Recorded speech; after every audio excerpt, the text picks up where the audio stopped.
Utilizing every opportunity and available resources to promote the pursuit of an enviable quality of life of its people in partnership with government agencies, developmental partners, and private sector is the mission of my guest in giving quality representation to his constituents. Glad to have you join me on Know Your Representative, the program that bridges the visible gap between lawmakers and their constituents. I am Mariah Olashende, but first let's meet my guest briefly, Honorable Dachung Bagos.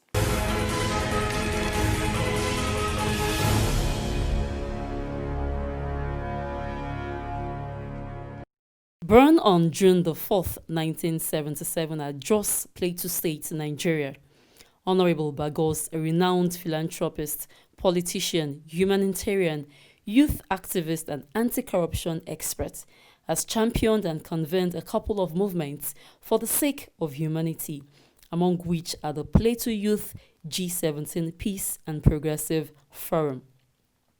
He founded the Dachung Bagos Foundation, a humanitarian and philanthropic non-governmental organization that has carried out community development services to different communities in and around the state.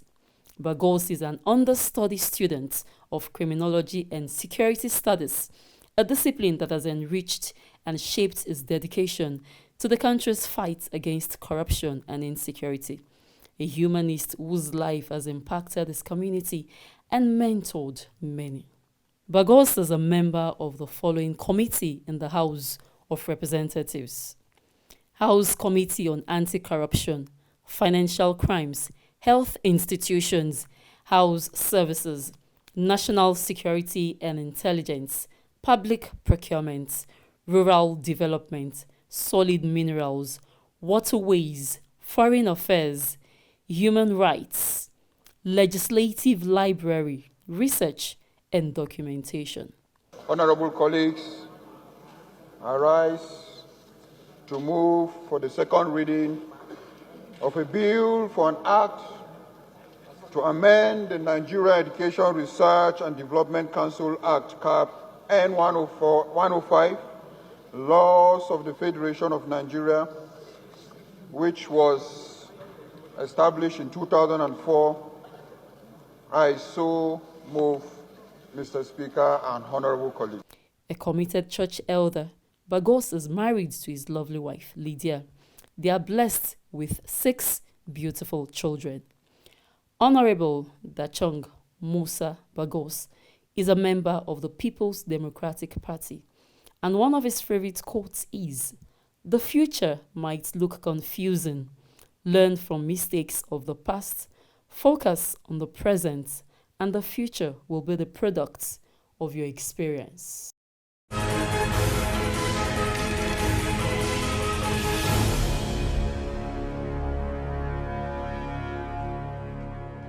The member representing Jos South, Jos East Federal Constituency, Musa Bagos, has empowered his constituents with sewing machines, grinding machines, and motorcycles. Bagos, while distributing the items to the beneficiaries, who are mostly youth and women, said the aim is to support them to establish small-scale businesses and take care of their families. Some of the beneficiaries commended the lawmaker for the gesture and promised to use the items for the benefits of their communities. The reports.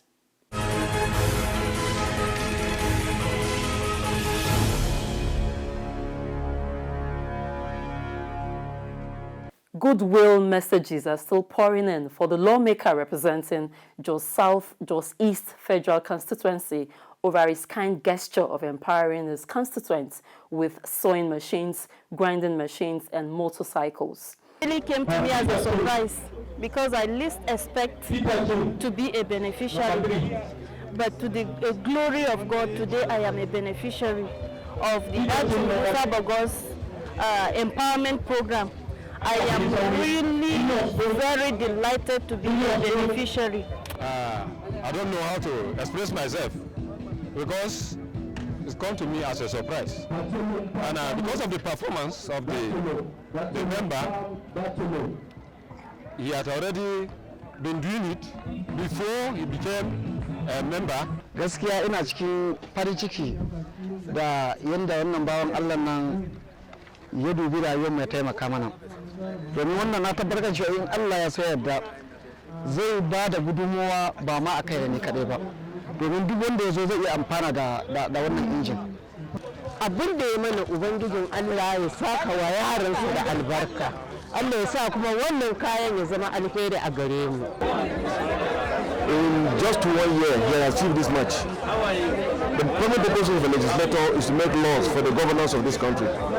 But if a legislator goes beyond trying to empower the people, which he promised during his campaign, that he wants to equip a new generation. And this is part of the equipment of the next generation. Empowering people so that they don't go back begging. I want to say we are very proud of him as a party. We are very proud because he knows what he's doing. A compendium of him shows that a member representing just South, just East Federal Constituency is a focused leader. At the event, Honorable Bagos promised to launch a cooperative scheme in every ward under his constituency next month. He pleaded with those who did not benefit from the scheme to be patient as more empowerment programs are on the way.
Also, Honorable Dachung Bagos has implored his constituents to make proper use of his constituency office so they can benefit from the ongoing computer training program.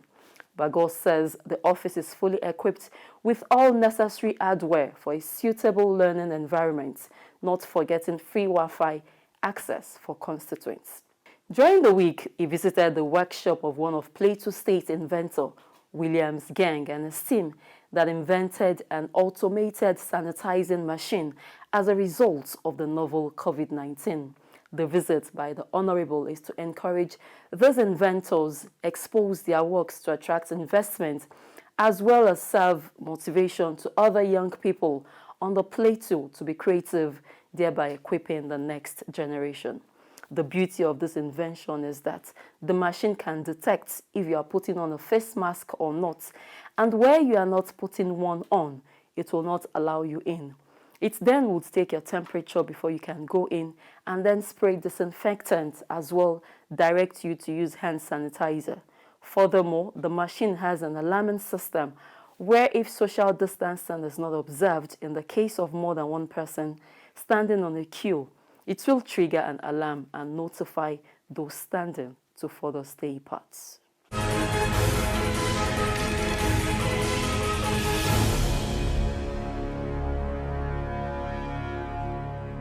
Welcome back, and you're still watching Your Representative, and this segment is the interview segment. And I have here with me an honorable member of the House of Representatives. He is Honorable Dachung Bagos. He's representing Jos South and Jos East Federal Constituency.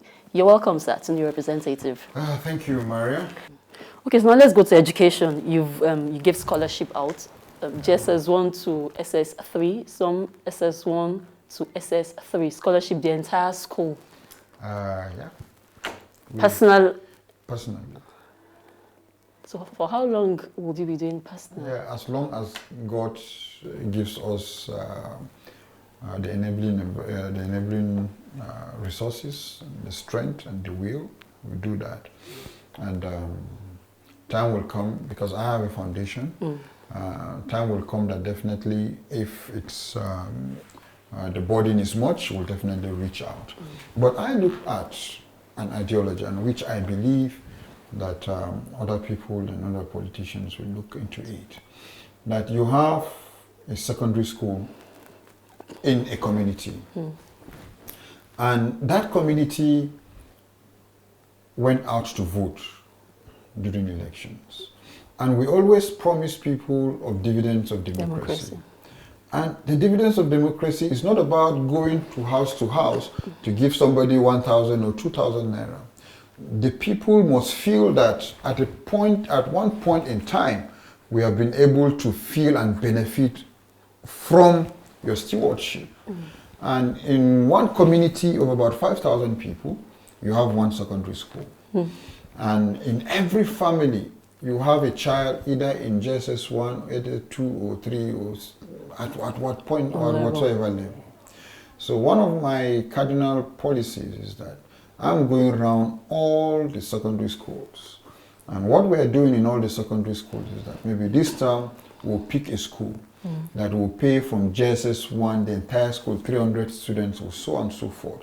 Because all the 300 students in that school represent and are members of one household or the other. So once you do that, indirectly, those people have felt the dividends of democracy. So we have to start diversifying in industrializing the country. So without industrialization, we're not going anywhere. Now let's go to health. What are your plans for people in terms of health? Yeah, well, in terms of health, my foundation since 2011, we've been partnering with Rollback Malaria, and we've been able to reach out to tens of thousands of people within the constituency and even within the states with free medical outreach, free malaria treatment and testing within the states. Because I looked at the rate at which malaria killed the children under the age of 5 is even more than the number of people that die of HIV and AIDS. And by the grace of God, that between 2011 and now, we have treated tens of thousands. We've given them free mosquito nets. We've been able to treat those that were positive of malaria. And I could remember very well of an elderly man that for many years he has been down, and we tested him, and he was had almost malaria plus 2 plus or so. We just gave him a drug of 600 naira, and within the period of time, this man was on his feet, and he gathered his entire household with gifts over 10,000 naira to come and thank me. So it shows how uninformed people are in terms of this. This was just a gesture of about 700 naira, just that drug. But he got healed, and he came to thank me with a gift of more than 10,000 naira. So that has really humbled me the more that, look, it does not matter the little you do, but how well and how the impact it has already had on a particular life, on a particular person. So that has encouraged me to do more in terms of health. I looked at if we allow malaria to kill a child that is under 5, maybe that child could have been the next governor or the next president of this country.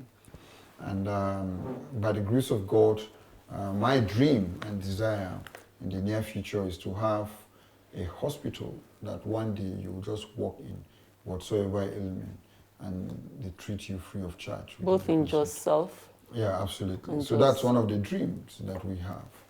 So what about insecurity? I don't know if it's in your constituents, but I know we have this insecurity in Jos. I don't think there's any part of Nigeria that does not have the issue of insecurity. These are issues we debate and discuss on the floor of the House virtually every day. Every member has an issue of insecurity in his constituency. So definitely, yeah, we have an issue of insecurity in my constituency in terms of kidnapping, in terms of a clash as a result of grazing and so on and so forth. So these are issues that we have within the constituency, and we are trusting God that, and as lawmakers, looking at making laws that will address some of these issues. The issue of looking at making laws, especially like me, I'm an advocate of state police, and once we can police ourselves, once the community can police themselves, they will be able to know who is the bad egg among themselves. And not only that, the chain of command in trying to address an issue will be fast. So we are looking at that and seriously consulting with the security agencies within our constituency to see how we can synergize to have an effective security platform that is workable. Like what the South West has now? Yeah, well, okay. Sincerely, I am an advocate of something like that. Although, even since the last administration in the state, we already have what is called Operation Rainbow. And Operation Rainbow is almost like community policing, involving the community, people among it. So we almost have something like that. I don't think it's relaxed. Yeah, it is actually. And the governor had promised that he will revamp it, but then we're still waiting and looking at when that will be done. But we really need that in place to see how it will work within the state entirely. But it's just not about my constituency. The issue of insecurity is a national issue entirely. So it's something that all of us, across party lines, across religious lines, that we need to come together. Tell us your plans for your people in terms of infrastructure. The common man does not even need much. Once you have good road, once you have water, once he has electricity, I can assure you, you will sleep well with the common man and with everybody. All of us are common people, but understanding where we come from, understanding where we're going to, but then those that already have the opportunity to be able to stand in the gap, that's where we are today. So that it's better we do it now, because after 4 years, we'll go back to the same place. So if we don't do it now, we'll go back to the same community, no light, no road, no water, no hospital, and what have you done? So in terms of infrastructural development, we are standing in the gap, pushing the federal government, pushing the state to be able to bring some certain level of development to our people, because unfortunately, in the 21st century, since 1960, politicians have been promising the people good road, good water, health, electricity, and so the campaign song is still the same. And we are trusting that we will not continue with that music during our own time. And especially the next generation should have something to think of differently, not about good road, water and electricity. Okay, so that takes me to, let me take your mind back to, there was this trip, you went to the mechanic village. Did you plan it? I think it's the mechanic village. Yeah. And I think you're driving and you stopped by to encourage them. Yeah, it wasn't a planned visit. Okay. Because as I was passing by, and I saw young chaps within the mechanic village fixing motorcycles and so on and so forth. Children between the age of 4, 5, 6, 7, 8 or thereabout. And I stopped by. I was so keen and interested and said, look, these are young children that already have the technical know-how. Those are, if you refine and give them education with the technology brain they already have, those are the Bill Gates. I stopped to really have a chat with them if they are in school, so that we'll be able to put the two together. As they are learning this skill, they are in school to get required all the necessary understanding they need from the classroom. So it's not one-sided? No, it's not one-sided. It's not one-sided. Every youth that I see in those areas, I encourage them. You can walk in the morning and go to evening school. So did that visit remind you of anything? Yeah, it reminds me of many things. Yeah, the visit reminds me of many things. It reminds me of growing up as an orphan. Reminds me of growing up under a single parent, only my mom. It reminds me that you can be somebody when people have lost hope that you can be anybody, something better in the society. So it reminds me that, look, we are all equal. It's just the opportunity that God has given you. But then, from the opportunity that God has given you, it's best of what you have been able to use at the time that you have been given the opportunity. So it reminds me that they can be better than me tomorrow, despite the fact that they are in a mechanic workshop. It reminds me that one of them might be the destiny helper of my child. That what I will do and how I will reach out to him. Tomorrow I might not be around, and he might be the person that will reach out and draw the hands of my child.